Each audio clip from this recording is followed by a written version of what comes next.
Europe 1, le 22-30. L'écho du jour, Jean-Michel Duez. Bonsoir Olivier Cohn. Bonsoir. Vous êtes le directeur général de la chaîne hôtelière Best Western France, qui possède en France un peu plus de 310 établissements. Alors avant de détailler le marché de l'hôtellerie, on va parler de la structure de Best Western. C'est un peu original parce que vous êtes une coopérative, si en fait vous regroupez des établissements indépendants les uns des autres. Exactement, la structure coopérative, alors le modèle est assez simple, on est sur un effet de mutualisation. Donc on est sur des hôteliers indépendants qui se fédèrent, qui se regroupent autour d'une marque commune, qui va leur rendre un maximum de services et qui va transformer des cotisations que ces adhérents vont payer sous forme de services de marketing, de communication, de commercialisation pour les établissements. Alors, concrètement, ça veut dire, par exemple, comment vous aidez, quel service vous proposez, le marketing, c'est-à-dire? Le marketing, on va être sur un marketing de marque. On a aujourd'hui une marque avec une notoriété relativement importante, avec près de 72% sur notre cible de consommateurs. Et finalement, les hôteliers vont bénéficier de l'image et de la notoriété de cette marque, puisqu'ils vont pouvoir se commercialiser plus facilement sur les canaux de réservation classiques des hôtels, mais aussi sur Internet ou sur des plateformes mobiles aujourd'hui. Donc ça veut dire que les hôtels sont différents les uns des autres, contrairement aux chaînes où finalement il y a une certaine standardisation. Quel est l'intérêt de cette différence entre les hôtels?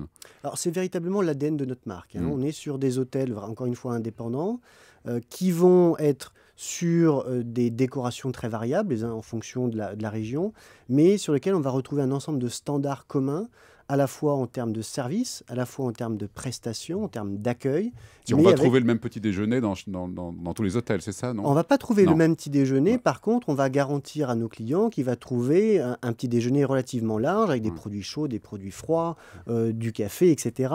Mais avec c'est la moindre des choses en même temps. C'est la moindre des oui, choses, mais même, avec des véritables variations régionales, puisqu'on va demander à nos hôteliers d'avoir des produits régionaux. Et donc, d'un établissement à un autre, ça va être un petit déjeuner différent. Est-ce que le risque, c'est pas être déçu finalement? Tiens, dans telle région, il y a un hôtel qui est super, Best Western, et puis dans une autre région, la qualité n'est pas tout à fait la même, ou la déco, franchement, c'était pas ça. Est-ce que c'est pas un peu le risque par rapport à une chaîne standard?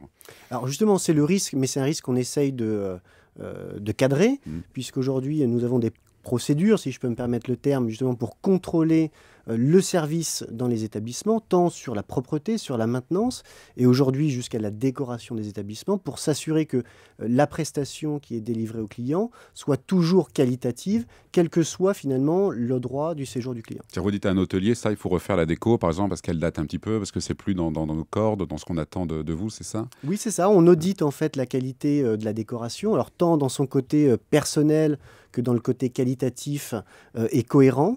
Et on va lui faire des recommandations, on va lui donner des dates butoirs qu'il va devoir respecter pour investir dans son produit, pour s'assurer des aspérités des différents produits et qu'ils soient bien tous à la fois qualitatifs et cohérents.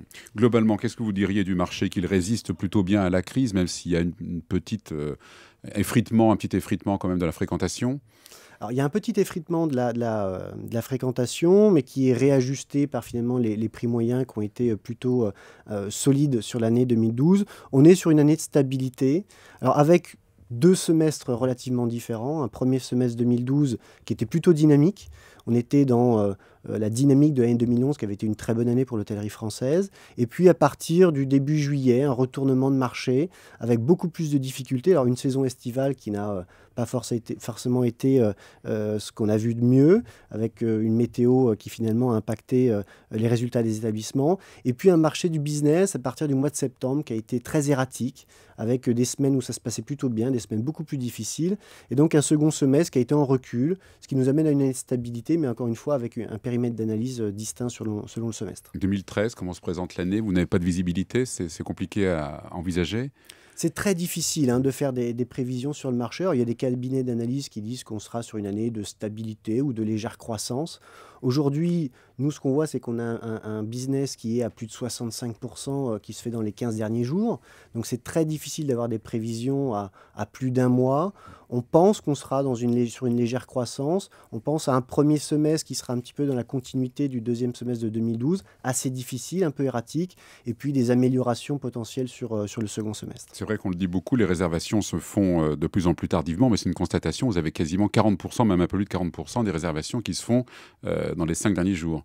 Oui, c'est une tendance. Alors, c'est une tendance qui n'a pas beaucoup évolué par rapport à l'année dernière, mais c'est une tendance qu'on voit depuis 3 ans, avec une grosse partie des réservations qui se font au dernier moment, comme si les clients hésitaient, alors, soit en fonction de la météo, soit en fonction de la capacité de l'entreprise à se déplacer. Et ça, c'est valable aussi à la fois pour le tourisme et le business. C'est valable sur ces deux marchés-là, oui.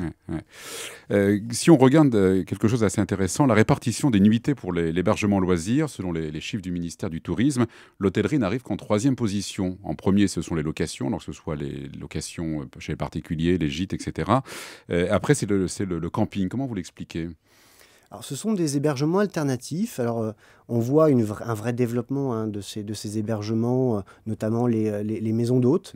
C'est un marché qui se dynamise depuis quelques années. Il y a aussi de plus en plus de résidences hôtelières qui se sont construites en France. Donc, on est sur un marché alternatif qui propose des produits qui peuvent être un petit peu différents, même si on va retrouver certaines prestations hôtelières. Alors, c'est une concurrence qu'on peut voir plutôt sur du marché loisirs, sur du marché plus traditionnel, corporate d'entreprise. Là, généralement, ce sont des produits qui sont peu utilisés par les sociétés, même si les résidences peuvent, dans ce cas-là, rentrer dans la shopping list des clients. Il y a pas mal d'hôtels, justement, qui tendent vers ça, qui reprennent cette ambiance des chambres ou des maisons d'hôtes. C'est votre cas aussi? Vous y réfléchissez ou pas? C'est une façon de décorer également.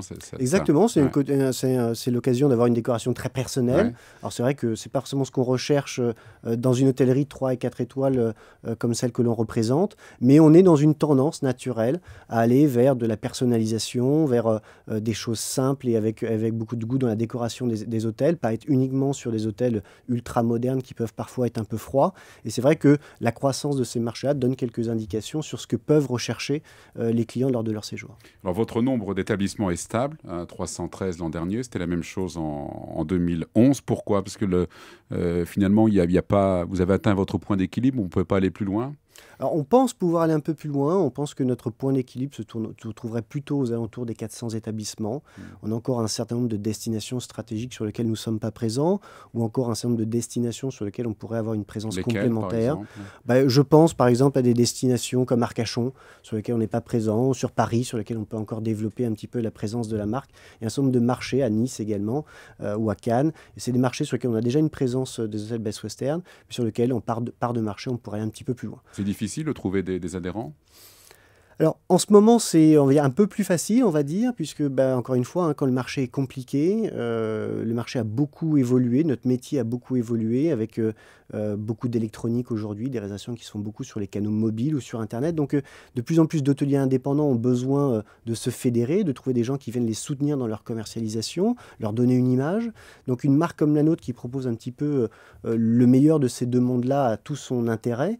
Et donc, on voit de plus en plus d'hôteliers indépendants qui se disent, voilà, il faut que je m'allie à quelque chose. Et c'est vrai que Best Western, pour ça, est sur le bon créneau. Mais si vous ne recrutez pas plus, c'est parce qu'ils ne sont pas à la hauteur, ceux qui demandent, justement? Alors, c'est vrai qu'on a une exigence assez importante chez nous, comme je vous l'ai dit tout à l'heure, à la fois sur la qualité des produits, sur la propreté, la maintenance, sur l'accueil des équipes, mais également sur les équipements dans les établissements. Donc, c'est vrai qu'on cherche des établissements qui sont plutôt en centre-ville, qui ont une moyenne de chambres généralement équivalente à près de 50 chambres. Donc, ça fait un certain nombre d'hôtels qui ne peuvent pas forcément rentrer ou envisager de rentrer avec nous, puisqu'il y a des investissements qui peuvent être importants. Mais on considère que la marque aujourd'hui est bien positionnée sur ce territoire-là et qu'elle ne doit pas forcément en dévier. C'est vous qui prospectez également? Comment ça se passe? On vous demande, c'est vous qui sollicitez, vous dites tiens, cet hôtel-là, il serait bien chez nous? Alors, on a un peu des deux. On a à la fois des candidatures spontanées d'hôteliers qui connaissent la marque ou qui en ont entendu parler. Et puis, sur les destinations stratégiques, celles qu'on cherche véritablement à remplir, là, on va avoir un développement plus chirurgical. On établit un plan de développement et puis on va démarcher les établissements qui nous semblent correspondre aux critères actuels de la marque et puis leur présenter un petit peu ce qu'on peut faire pour les aider. Merci Olivier Cohn, directeur général de la chaîne hôtelière Best Western France. Et vous pouvez retrouver cette interview sur le site internet d'Europe 1, europe1.fr. Merci. Merci à vous.